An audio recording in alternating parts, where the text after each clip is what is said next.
Hello mga guys, welcome back again sa ating YouTube channel. At for today's video mga guys ay samahan niyo po yun dahil mag-spear fishing tayo ngayong gabi na to. At ayun na nga, nakapag-prepare na tayo mga guys.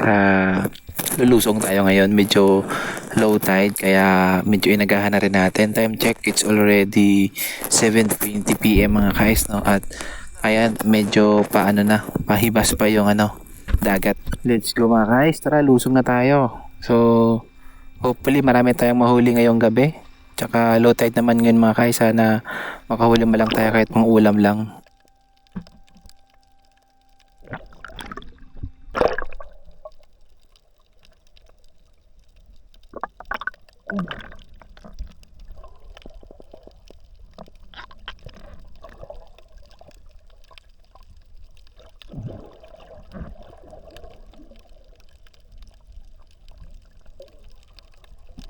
Ayun, may nakita akong pusit mga guys. Ayun, kaso ang bilis. Napakabilis niya.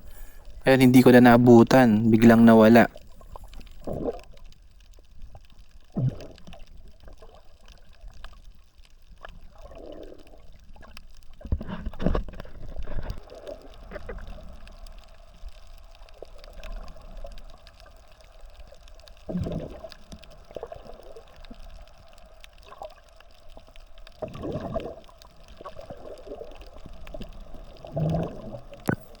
Unang shot natin mga guys, isang pangkak kung tawagin to sa amin.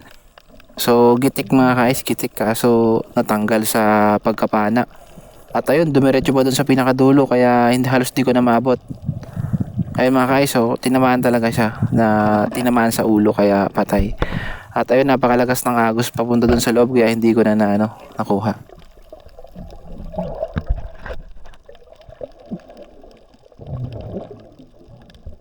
Pangalawang pana natin mga guys, another fish ulit. Ayun, gitik mga guys, so pinatulan ko na. Baka medyo lumakas yung yung amihan eh. Wala tayong pangulam. Pwede na to sa pernito mga guys.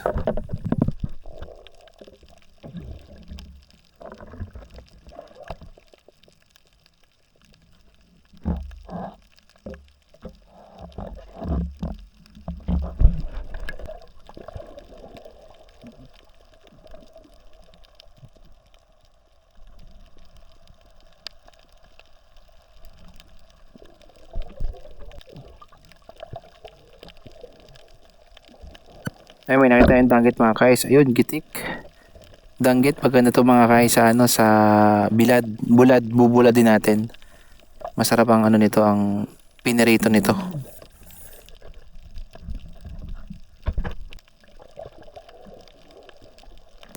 At ayun mga guys, may nakita pa tayong 51 kung tawagin to sa amin, or unicorn fish. Ayan, nadali natin mga guys. Actually, kahit hindi mo na to panahin sa gabi, pwede mong hawakan to mga guys eh. Kasi napakaamo lang nito. Ayun, gitik. So, pwede na rin ito mga guys, pandagdag ulit.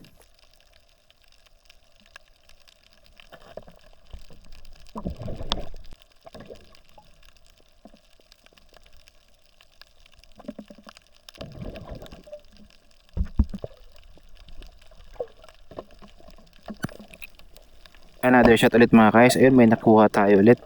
Ipingan, or kung tawagin ito sa amin ay ipingan, or yung labahita. Yung malalaki nito mga guys, masarap gawing daing. Tapos nilalahok sa gulay. So, ipingan kung tawagin dito sa amin. Shoutout mga guys sa inyo, sa lugar nyo, kung anong klaseng isda or anong tawag sa inyo nito. Ganitong klaseng isda.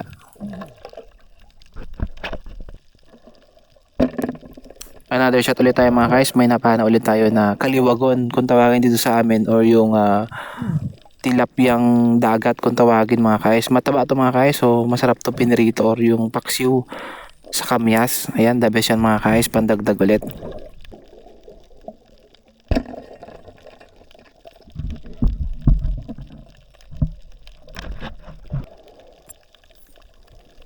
May nakita ulit tayong ipingan or labahita kung tawagin na yun mga guys, gitik. So maganda yung pagkatama niya. Pandagdag ulit natin mga guys. So sana marami tayong blessing na makuha ngayon.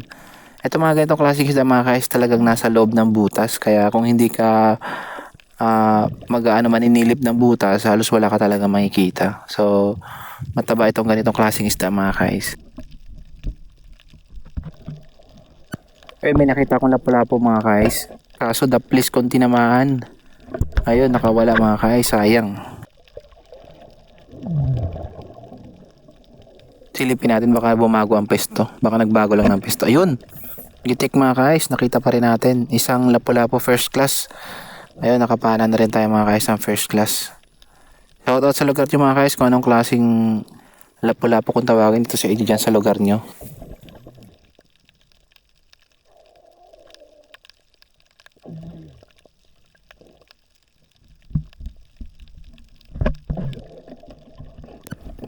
Pangatlong piraso, nakapana ulit tayo mga kais ng labahita or ipingan kung tawagin dito sa amin sa lugar namin dito sa Sibala Island or sa Romblon.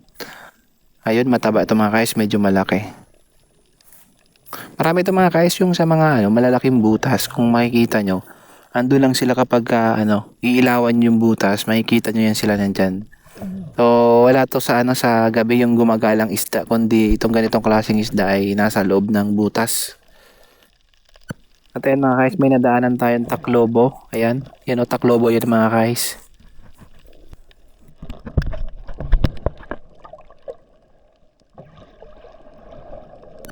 At ayan mga guys, popper fish, pinakadelikadong klase ng butete sa buong mundo. Nakakamatay mga guys kapag hindi kayo marunong kumain yan or maghuli yan or magluto yan.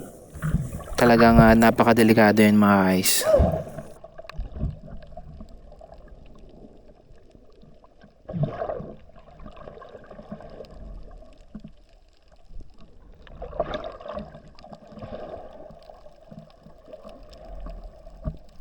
Yun, another shot ulit tayo mga guys. May napana ulit tayong danggit kung tawagin. Basta sa part ng mga mabato mga guys or malapit sa pangpang. Kadalasan makikita nyo itong danggit. So, ang lalaki ng danggit dito sa lugar namin mga guys. Ayan, kaya lang napakadelikado nga lang kapag napanam mo, kailangan mo munang mahasangan para hindi ka matinik. Napakadelikado yun mga guys. Kaya ingat-ingat tayo.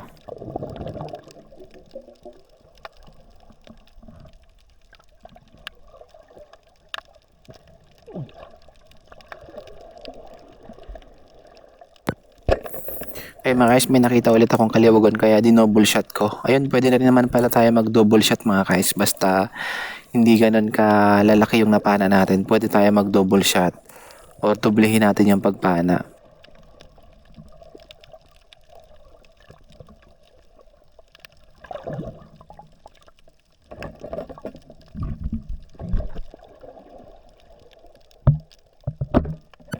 Another danggit ulit tayo mga guys. Ayan, napakaraming danggit dito sa may batuhan na to. So, samantalahin natin. Ingat-ingat lang talaga tayo mga guys. Again, napakahirap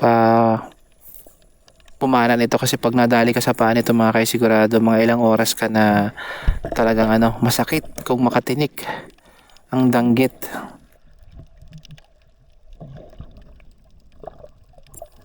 At ito na nga pala mga guys, yung nahuli ko ipapakita ko sa iyo. Ayan. So, marami na rin tayo nahuli. Siguro, meron na rin mga nasa 8 piraso. Ayan. Katamtaman lang yung laki. At yan yung tuhugan natin mga guys sa lubid.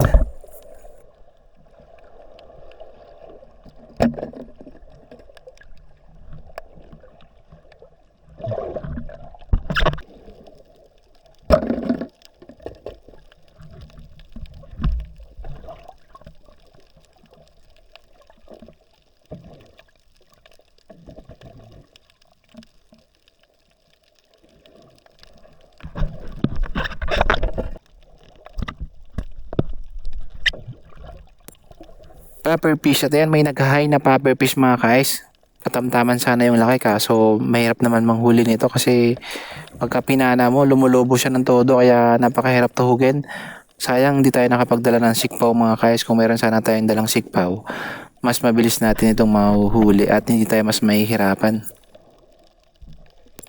Ito mga guys, itong corals na to, itong klase ng corals na to, ito yung tinatawag na tirahan ng mga trigger fish. So kung makikita yung napakaraming trigger fish na nakatira dyan mga guys, ayan So yan yung ibang species ng trigger fish na nakatira dyan. Diyan sila nagtatago sa gabi. Napakarami dyan mga guys, kaya pwede tayong manghuli niyan, kaya lang wala lang tayong dalang pantusok. Maganda yan yung may kalawit ka para ano, tapos para hindi masira yung mga corals mga guys. Kaya nga lang, pagka ganitong ano, namamana tayo, napakahirap naman manghuli dyan kasi baka yung pana mo sumabit pa dun sa corals. Ay, mas matatagalan tayo mga guys. Kaya next time na lang tayo manghuhuli nito.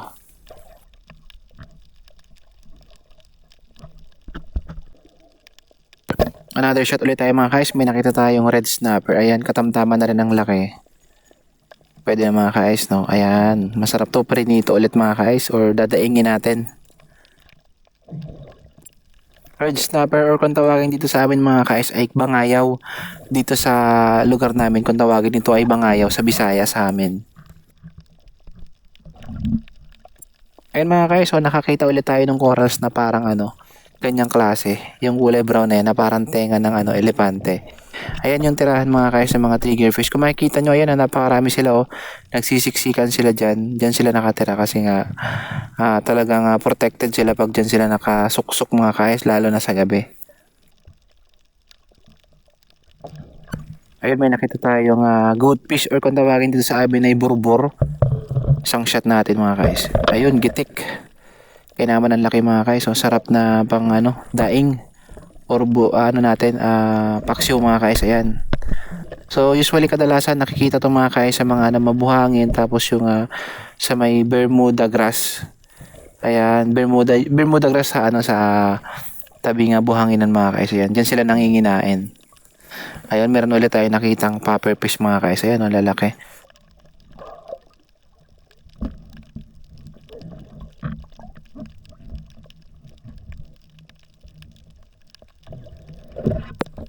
At ayun mga guys, at medyo humihina na rin yung flashlight natin at ayan, paho na rin tayo mga guys. So bilangin natin yung nahuli natin mamaya pagdating sa bahay.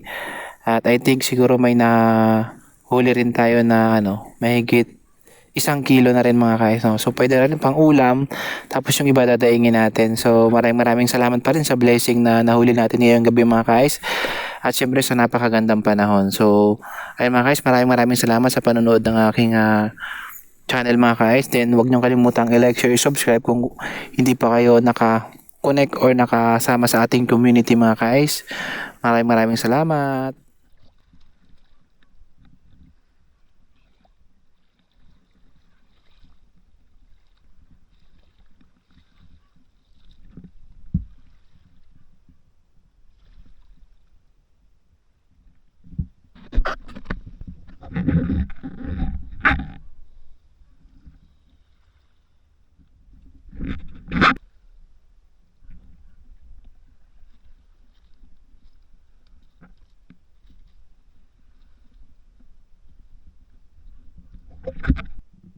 Ayun mga guys, pagdating agad natin dito sa bahay ay kaagad natin agad bibilangin kung ilang piraso yung nahuli natin at tatantyahin natin mga guys kung may ilang kilo rin yung nahuli natin na isda ngayong gabi na to. At maraming salamat pa rin sa blessing kasi kahit papaano ay marami pa rin tayong nahuling isda mga guys. 4, 5, 6, ito danggit, 8, 9, 10.